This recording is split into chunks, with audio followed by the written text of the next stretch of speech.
प्रिय विद्यार्थियों, एक बार आपका पुनः स्वागत है। आज हम सब हिंदी व्याकरण के अंतर्गत अलंकार प्रकरण के अर्थालंकार के अंतर्गत आने वाले महत्वपूर्ण अलंकारों के विषय में अध्ययन करेंगे। इसके पहले हमने यह पढ़ा था कि अलंकार दो शब्दों से मिलकर बना है। अलम धनकार, जिसका शाब्दिक अर्थ होता है आभूषण या गहना। यानी जिस प्रकार एक मनुष्य अपनी सुंदरता को बढ़ाने के लिए आभूषणों को प्रयोग में लाते हैं, उसी प्रकार भाषा को सुंदर बनाने के लिए अलंकारों का प्रयोग किया जाता है।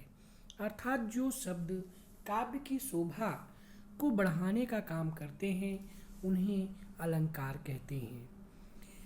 यह जो अलंकार है, इसके मुख्य रूप से दो भेद होते हैं, शब्दालंकार और अर्थालंकार।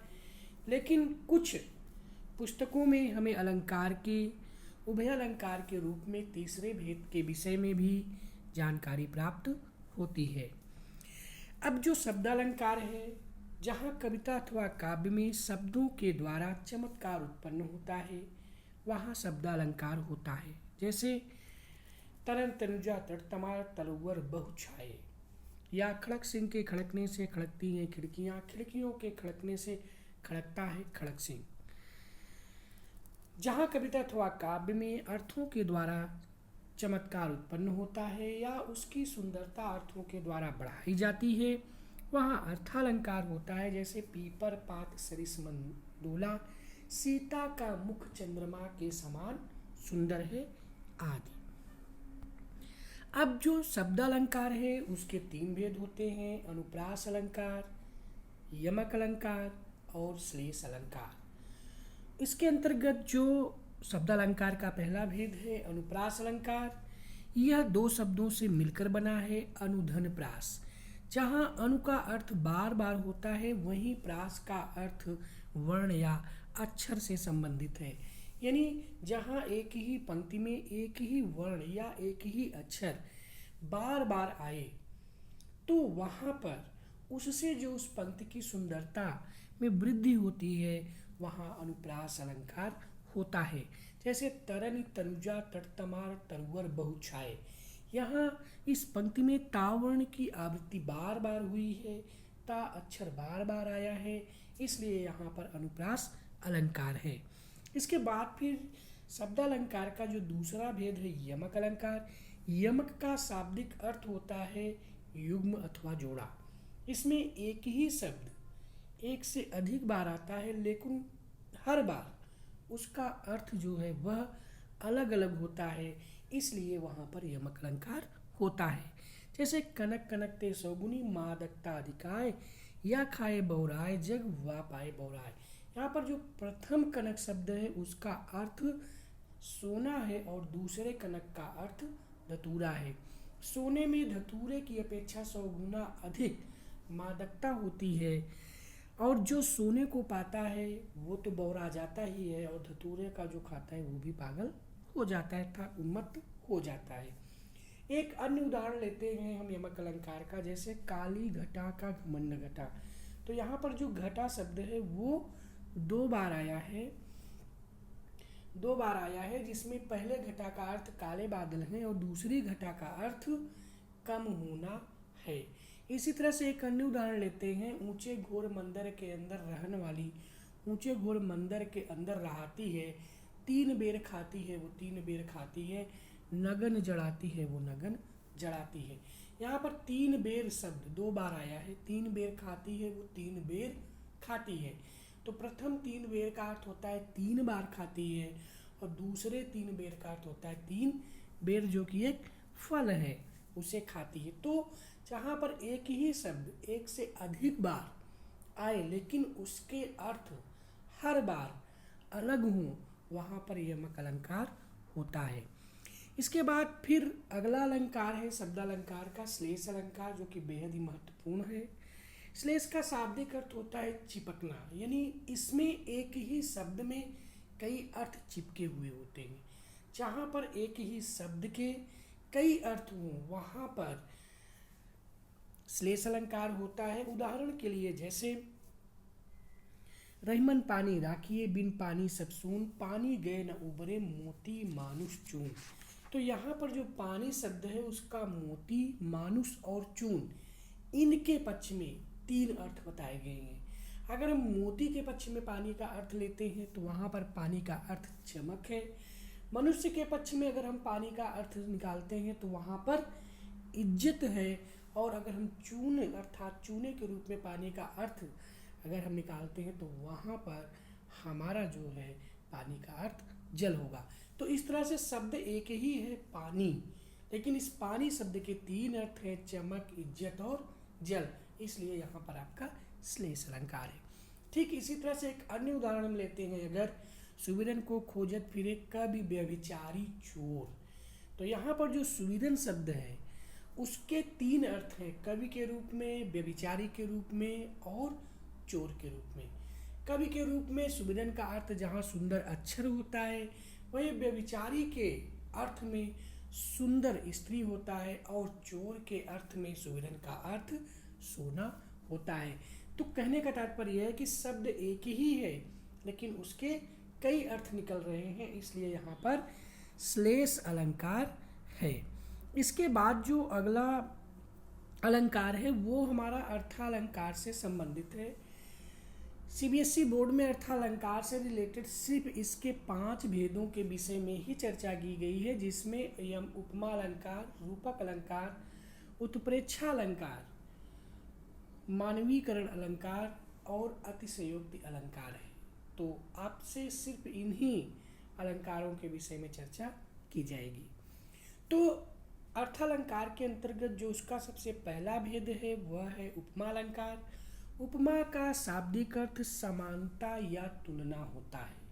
जहाँ पर एक वस्तु की समानता या तुलना जब किसी दूसरे वस्तु से की जाती है तो वहाँ पर उपमा अलंकार होता है।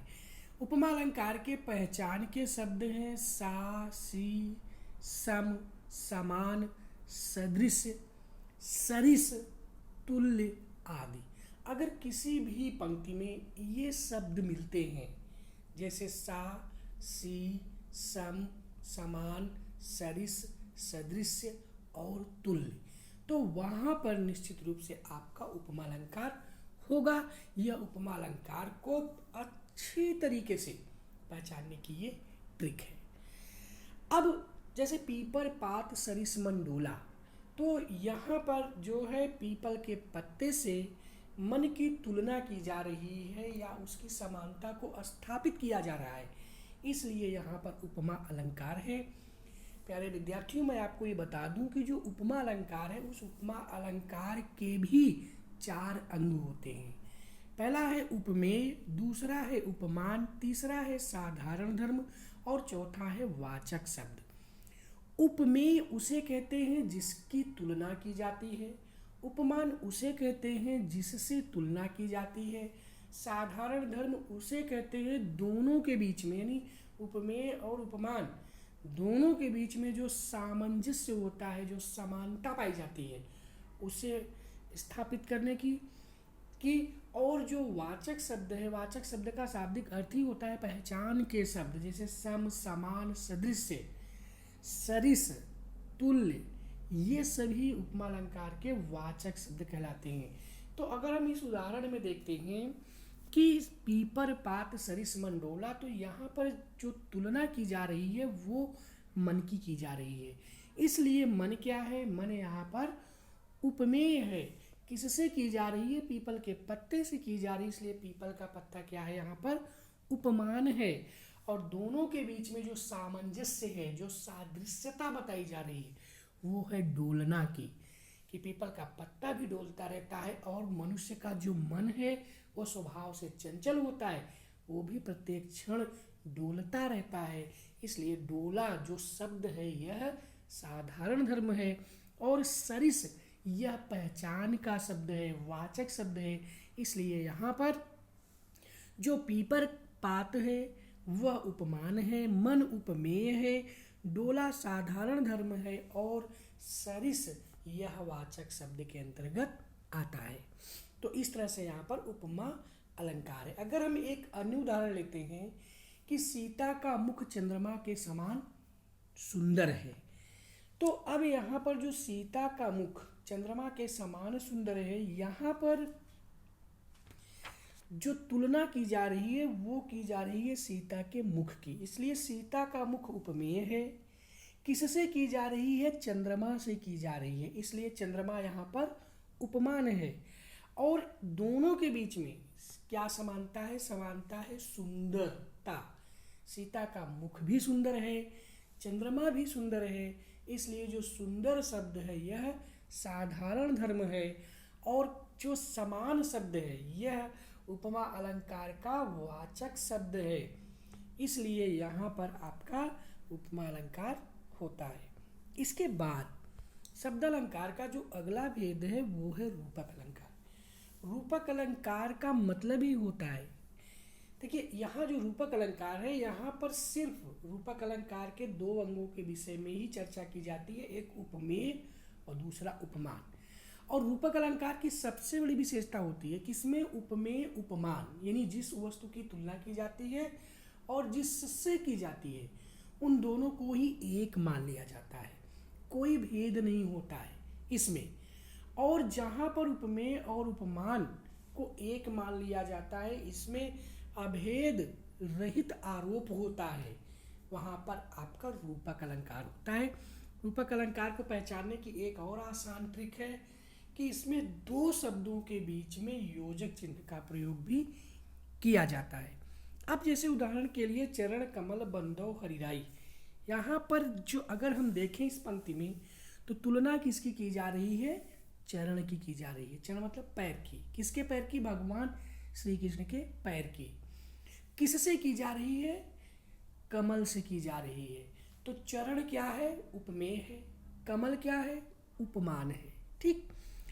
और यहाँ पर इस पंक्ति में जो उपमेय चरण है और उपमान कमल है, दोनों को एक मान लिया गया है, यानी भगवान श्री कृष्ण का जो चरण है वह कमल के समान कोमल है, यानी कमल कोमलता का प्रतीक है, और जो भगवान श्री कृष्ण का चरण है वह भी क्या है? कोमल है।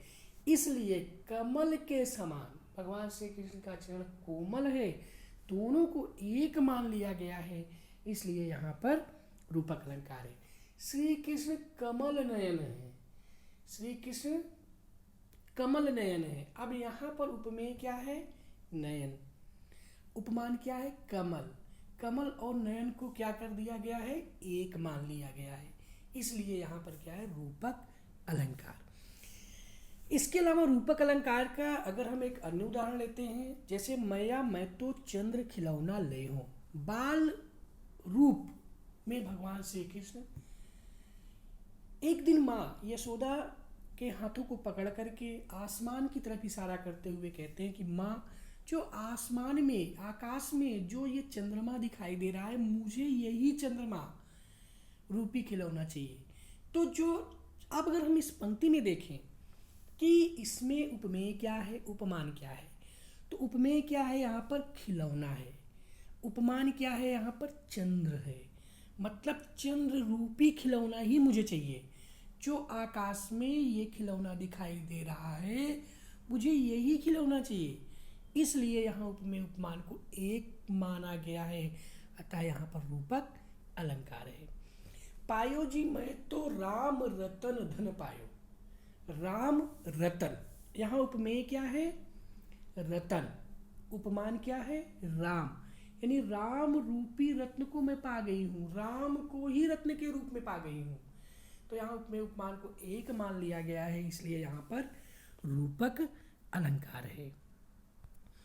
इसके बाद उत्प्रेक्षा अलंकार। उत्प्रेक्षा का शाब्दिक अर्थ संभावना या कल्पना होती है। जहाँ उपमेय में उपमान की संभावना प्रकट की जाती है वहाँ उत्प्रेक्षा अलंकार होता है। उत्प्रेक्षा अलंकार के पहचान के शब्द हैं मनु, मानु, जनु, जनहु, मनहु आदि। ये सभी इसके जो है पहचान के शब्द हैं। अगर ये किसी भी पंक्ति में हों तो वहाँ पर आसानी से, सरलता से यह पहचाना जा सकता है कि यहाँ उत्प्रेक्षा अलंकार है। जैसे उस काल मारे क्रोध के तनुकाप ने उसका लगा, मानो हवा के जोर से सोता हुआ सागर जगा। तो अब यहाँ पर देखेंगे आप, मानो शब्द सबसे पहले मिल गया हमें वाचक शब्द, जो कि उत्प्रेक्षा अलंकार के पहचान का शब्द है। इसके बाद तो इस तरह से हम इसे जान लेंगे कि यहाँ पर उत्प्रेक्षा अलंकार है। मुख मानो चंद्र है। अब यहाँ पर जो मुख है वो क्या है, वो उपमेय है। चंद्र क्या है, उपमान है। तो मुख में किसकी कल्पना की जा रही है, चंद्र की कल्पना की जा रही है, इसलिए यहाँ पर क्या है, उत्प्रेक्षा अलंकार है। इसके बाद जो अगला अलंकार है वह है हमारा मानवीकरण अलंकार। मानवीकरण अलंकार में हमेशा निर्जीव वस्तु का मानव के रूप में चित्रण किया जाता है, एक निर्जीव वस्तु का सजीव के रूप में चित्रण किया जाता है, और वही जो है मानवीकरण अलंकार कहलाता है। जैसे आए बसंत महंत, महंत माने होता है साधु सन्यासी, अब बसंत माने होता है एक ऋतु। बसंत एक ऋतु का नाम है जो कि निर्जीव है। अब महंत जो साधु सन्यासी जो कि एक सजीव व्यक्ति हैं, लेकिन यहाँ पर बसंत को क्या मान लिया गया है, महंत यानी बसंत का जो चित्रण किया गया है वो महंत के रूप में किया गया है, इसलिए यहाँ पर आपका मानवीयकरण अलंकार होता है। तो हमें इस बात को ध्यान देना है। इसी तरह से एक और उदाहरण अगर हम लेते हैं कि मेघ आए बड़े बन ठनके संवर के, तो मेघ क्या है, मेघ एक निर्जीव वस्तु है, इसे किसी ने बन ठन के संवर के आते हुए नहीं देखा, लेकिन मेघ का जो चित्रण किया गया है वो एक अतिथि के रूप में किया गया है, तो इसलिए यहाँ पर मानवीकरण अलंकार है। इसके बाद जो अगला अलंकार है वो है अतिशयोक्ति अलंकार। अतिशयोक्ति अलंकार जिसके कि नाम से ही ये पता चलता है कि जहाँ पर एक वस्तु का खूब अधिक, अत्यधिक, वास्तविकता से अधिक उसका बढ़ा चढ़ा करके वर्णन किया जाता है, वहाँ पर अतिशयोक्ति अलंकार होता है। जैसे हनुमान की पूंछ में लगन न पाई आग, लंका सिगरी जल गई गए निशाचर भाग। हनुमान जी की पूंछ में आग भी नहीं लगी और लंका भी जल गई, और राक्षस उस लंका दहन को देखकर डर करके भाग भी गए। तो इस तरह से यहाँ पर वास्तविकता से अधिक वर्णन करने के कारण अतिशयोक्ति अलंकार होता है। इसी तरह से अगर हम देखें, आगे नदियाँ पड़ी अपार, घोड़ा कैसे उतरे पार, राणा ने सोचा इस बार, तब तक चेतक था उस पार। तो यहाँ राणा जी अभी सोच ही रहे थे कि घोड़ा नदी के पार हो गया, वास्तव में यह संभव नहीं है। इसी तरह से अगर हम एक अन्य उदाहरण लेते हैं, वह सर इधर गांडीव गुण से भिन्न जैसे ही हुआ, धड़ से जय द्रथ का उधर सिर छिन्न वैसे ही हुआ। बाण के टूटते ही सिर धड़ से अलग कैसे हो सकता है। अतः बढ़ा चढ़ाकर वर्णन करने के कारण यहाँ पर अतिशयोक्ति अलंकार है। तो इस तरह से एक बार हम लोगों ने अलंकार के अंतर्गत जो महत्वपूर्ण अलंकार है, जैसे शब्दालंकार में अनुप्रास अलंकार, यमक अलंकार और श्लेष अलंकार, इसी तरह से अर्थालंकार की यदि हम बात करें तो इसमें उपमा अलंकार, रूपक अलंकार, उत्प्रेक्षा अलंकार, मानवीकरण अलंकार और अतिशयोक्ति अलंकार के विषय में अध्ययन किया गया। आपको कुछ नहीं करना है, सिर्फ इस वीडियो को 2 बार ध्यान से सुन लेना है, आपका अलंकार निश्चित रूप से तैयार हो जाएगा। जय भारत, जय हिंदी, धन्यवाद।